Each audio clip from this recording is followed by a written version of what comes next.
Je suis Dr Patou, président de l'ONG ACB Côte d'Ivoire, mammalogiste, biologiste de la conservation.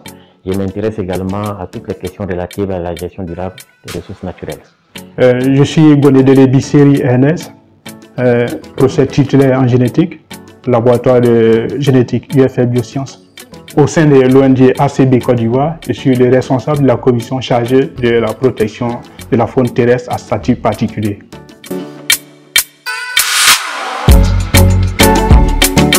L'ONG ACB Côte d'Ivoire est une ONG environnementale qui s'intéresse à la conservation de la biodiversité, à la conservation des ressources, à la gestion durable des ressources naturelles. Et son objet principal, c'est de sensibiliser les populations afin de mieux les engager dans les problématiques relatives à la conservation de la biodiversité.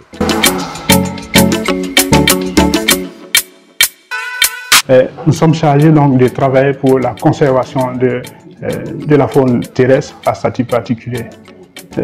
Plus spécifiquement, notre travail consiste donc à évaluer le statut de conservation de la faune terrestre menacée.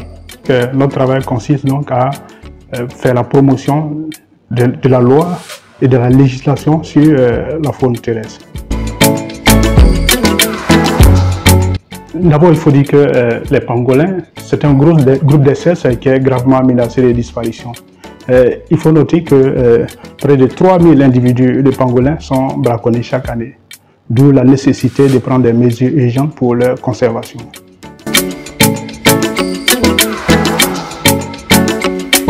Évidemment, dans notre plan global de conservation des espèces de vertébrés terrestres, nous incluons aussi la préservation des espèces de pangolins.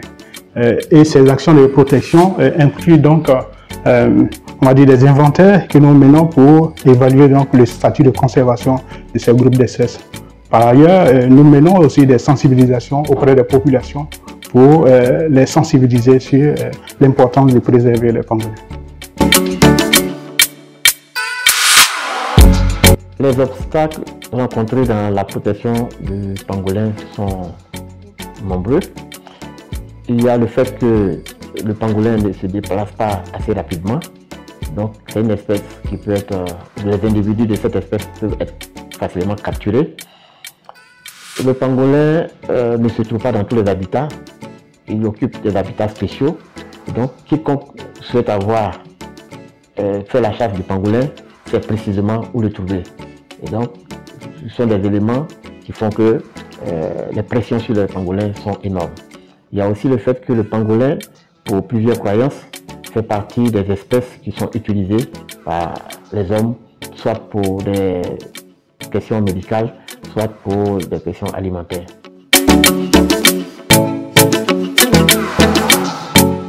D'abord, la première des choses, c'est ce que nous sommes en train de faire maintenant, c'est de les sensibiliser sur l'importance, donc, sur les menaces affectant ces populations-là.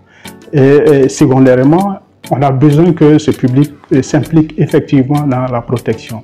Cette implication peut se faire de façon individuelle ou de manière collective en s'impliquant dans les ONG ou des groupes qui contribuent à la préservation de ces espèces.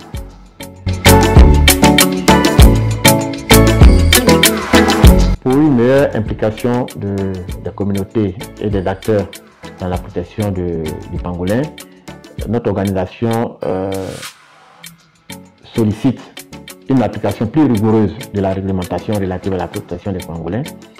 Il faut également que les promoteurs de projets d'envergure soient plus responsables et que ces promoteurs-là intègrent la conservation de l'environnement dans leur approche et dégagent également des fonds pour soutenir toutes les actions qui concourent à la protection du pangolin.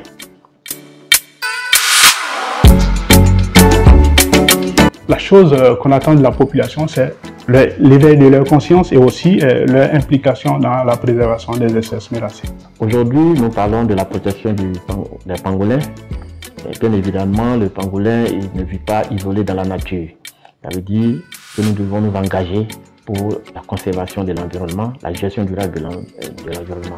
Ce n'est pas l'affaire d'une seule organisation, c'est l'affaire de tous. C'est pourquoi, à l'occasion de la journée des pangolins, j'invite tous les acteurs à unir les efforts, les énergies et fédérer les réflexions afin que les actions communes concourent véritablement et efficacement à la conservation des pangolins.